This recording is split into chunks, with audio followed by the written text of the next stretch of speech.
रामायण का 4,000 करोड़ रुपए का बजट हम सबके बीच चर्चा में रहा।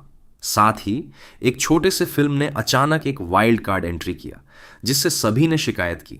रामायण के टीजर में भावना नहीं है, असली स्थान नहीं है, सब प्लास्टिक जैसा दिखता है। रंग कहान है, संबंध कहान? जवाब कृष्णा अवतारा। जिसने भी यह ट्रेलर देखा है वह उससे तुलना करना चाहेगा रामायण की टीजर। जब पता चलता है कि इस फिल्म के निर्देशक पहले देवों के देव महादेव और सिया के राम जैसे शो बना चुके हैं, तो तुलना एक और स्तर पर जाती है। 3 मिनट का ट्रेलर देखा तो मुझे लगा कि समय गुजर गया है। लंबे समय बाद यह ट्रेलर देखने का मौका मिला जो जीवन से भरपूर था।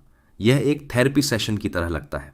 दिमाग स्वत ही सकारात्मक बन जाती है। वास्तव में भावनाएं धन से नहीं जुड़ी हैं, सिर्फ ईमानदारी से आते हैं। फिल्म का व्यास देखकर आप हैरान हो जाएंगे। शानदार श्रृंखलाएं, सुंदर विवरण और रंग इतने रंगीन हैं कि वे आपकी आंखों को मोहित कर देंगे। वास्तविक दृश्यों और विजुअल प्रभावों के बावजूद गुणवत्ता अविश्वसनीय है। हर फ्रेम महसूस करता है सच्चाई में।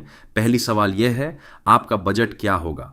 इतना पक्का है आदिपुरुष 600 करोड़ से कम। 4,000 करोड़ में 40 फिल्म्स बैन जाएंगे।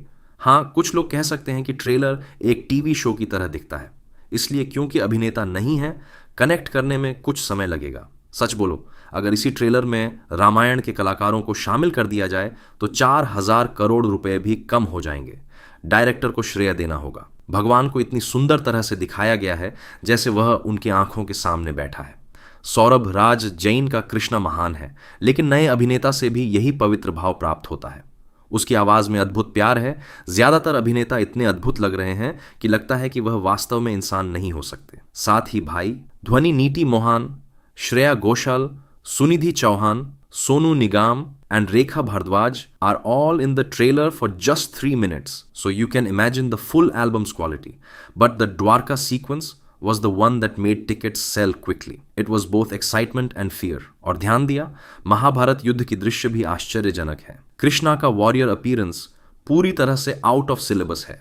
महत्वपूर्ण बात यह है कि यह सिर्फ पहले भाग का प्रमोशन है। फिल्म 3 भागों में आएगा। 1, राधा कृष्णा की प्रेम कहानी। 2, महाभारत काल में द्रौपदी, पांडव, दुर्योधन। 3, द्वारका, कृष्णा की अंतिम यात्रा और उसकी अधिक गहरी व्याख्या। वास्तव में 4,000 करोड़ रुपए की परियोजना को 4,000 करोड़ रुपए की परियोजना से तुलना करना अनुचित है। रामायण के साथ कृष्णा अवतारा का नाम आना सबसे बड़ा जीत है। 2026 में यह फिल्म महा अवतार बन सकता है अगर सही प्रचार हुआ और गीत भावनात्मक रूप से प्रभावित हुआ। 7 मई 2026 को जब यह फिल्म रिलीज किया जाएगा, आपको खुशी से तैयार रहना होगा, क्योंकि खरगोश नहीं होगा जो कछुआ बैंकिंग सेक्टर को हिला सकता है। एक काम करो, 3 मिनट का ब्रेक लेकर ट्रेलर को देखो। मैंने वादा किया है तुम सब कुछ भूल जाओगे। कृपया किस फिल्म को सबसे अच्छा बताओ। इतुन नमस्कार।